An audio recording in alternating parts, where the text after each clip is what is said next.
भैया जो दिखा रहा हूँ वो है तारबंदी का बाप। आदिवासी एरिया में है हम, डूंगरपुर आसपुर तहसील है। यहाँ पे पहाड़ों में आप देख सकते हैं किस तरह से इन्होंने ये थोर लगाए हुए हैं। थोर का मतलब मैं समझा दूँ, वैसे अगर इंग्लिश या हिंदी नाम है क्या है, कैक्टस।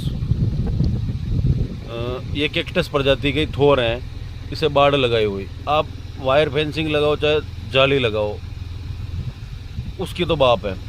एक बार लगा दो सालों साल चलती है, ज़िंदगी भर चलती। हमारे पुरखे खूब लगाते थे पहले, बाद में शायद लगाना भूल गए। लेकिन अगर आप आदिवासी एरिया में आओगे तो आपको इस तरह से ये कैक्टस की बाड़ हर जगह दिख जाएगी।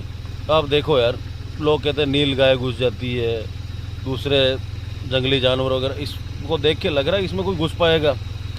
भैया कुत्ता तक मेरे हिसाब से अंदर नहीं घुस पाएगा। इस तरह की बाड़ लगाओ। अगर आपको चाहिए तो आ जाओ डूंगरपुर, फ्री में मिल जाएंगे, ले जाओ लगाओ अपने खेतों पे।